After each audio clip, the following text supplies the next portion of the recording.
Kansas City up to a 4.5-point home favorite. Keep in mind the line opened on Sunday night at KC -1.5.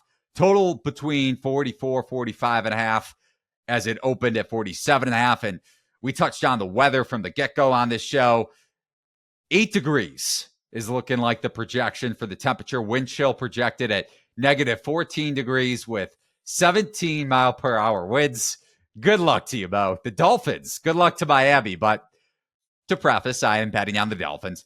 Miami 1-17 straight up, 4-13-1 against the spread since January of 2017 when played in sub 50 degree weather.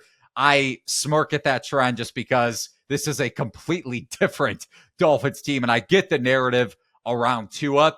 But for Mimo, I just think this line is a little bit inflated with that narrative mixed in, and there are some key injuries to keep in mind too that I'll get to. If you look at Wednesday's walkthrough and practice, limited participants would have been Tyreek Hill, Jalen Waddle, Devon Achane, Raheem Mostert, Teron Armstead. And keep in mind, Armstead was projected to not practice on Tuesday. So that is good news from the Dolphins from that perspective. Liam Eichenberg, their center, and Jalen Ramsey all would have been limited participants, at least on the projection. No Deshaun Elliott, Javon Holland, Xavier Howard, already without Jalen Phillips, Bradley Chubb, and Andrew Van Ginkel when it comes to their pass rush.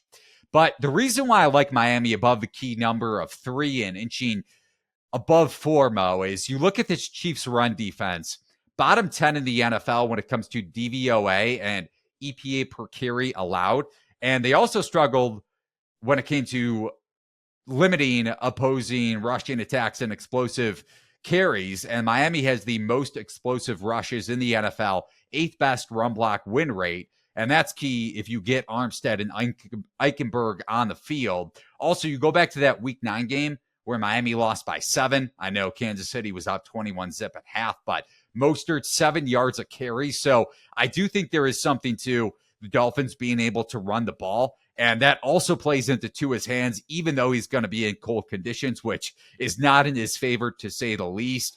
Elite off play action and the second best quarterback rating against man coverage. Also elite when being blitzed, which, as you well know, is a Steve Spagnuolo special. So I do think there may be a little bit more success for Miami's passing game if you have Hill and Waddle on the field and if you're able to run the football. And running the football also plays to grinding clock. And even if you do think Mahomes has success against the Dolphins' banged up secondary, Miami ranks 26th in adjusted pace. So being able to grind clock, being able to keep Mahomes off the field above the key number of 3, and with this line move is certainly going in my favor unless the Dolphins face a negative game script.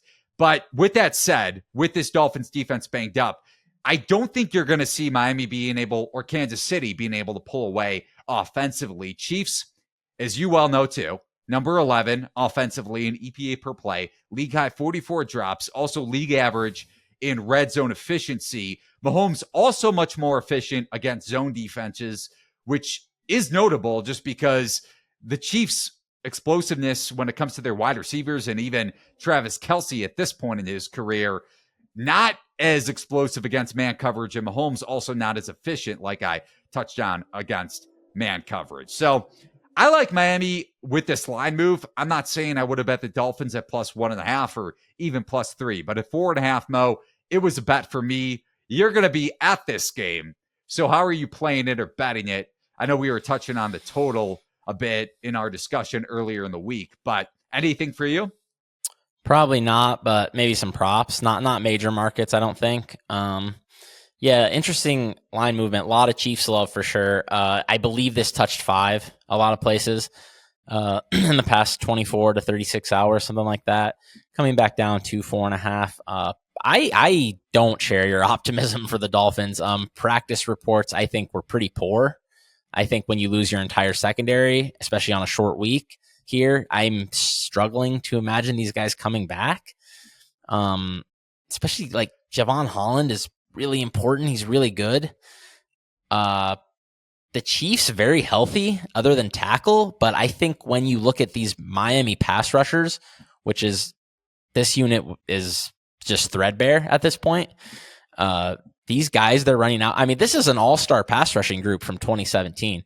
Bruce Irvin, Melvin Ingram, and Justin Houston. These guys would be ferocious opponents 6 years ago. But now I'm just like, couple former Chiefs.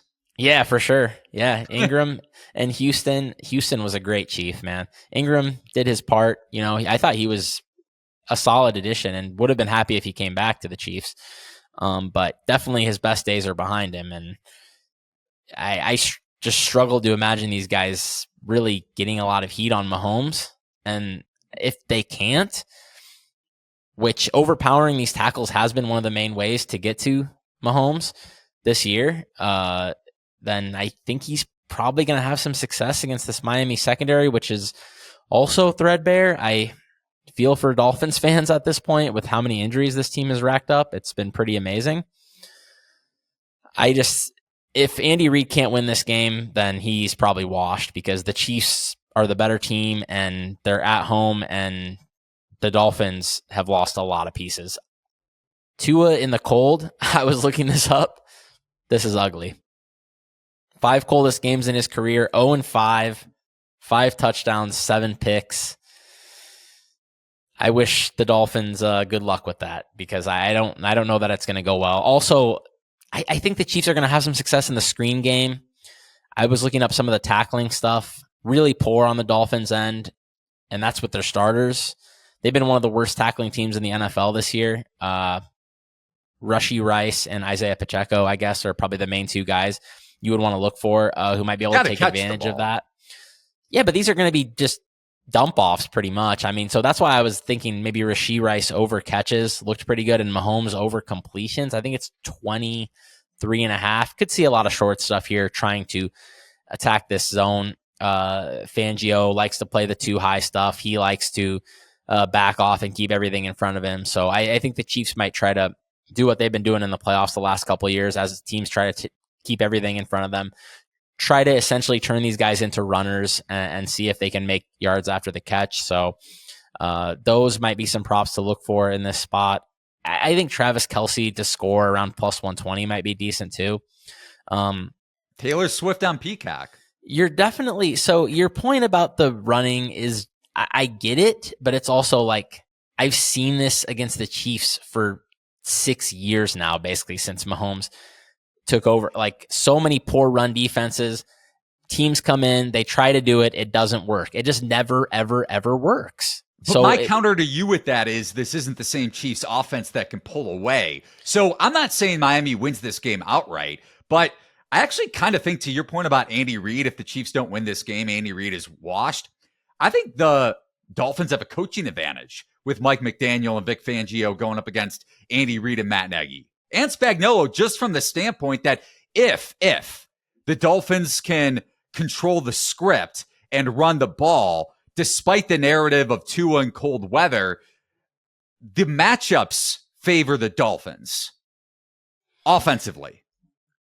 Yeah, but that's what I'm getting at is there's all these teams that on paper should have ran the ball all over the Chiefs. Derrick Henry, multiple strong rushing attacks they faced, the Eagles. But that was going back to that Super Bowl team in 21, that was such an explosive Chiefs offense, just juxtaposed to this one when they pulled away from Tennessee late in that first half.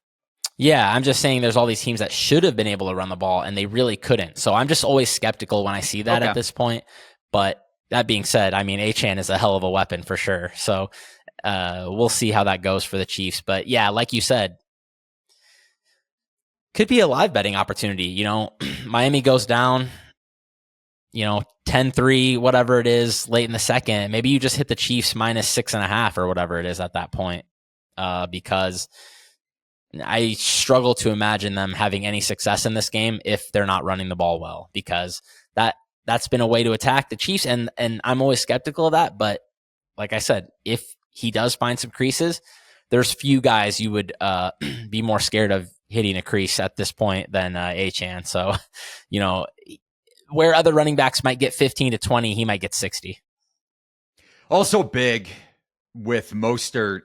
Not only is I think it's pretty much guaranteed that he's going to play, even though he's been a limited participant with these couple of walkthroughs. But the fact that he didn't play last week, you mentioned that Kansas City, pretty healthy outside of their tackles, and they had a bye essentially against the Chargers with all those guys sitting out. But Mostert not playing against the Bills probably benefits him. And if Miami's going to win this game or cover, they have to run the ball to both of our points. So Dolphins going to need some explosive rushing plays for sure.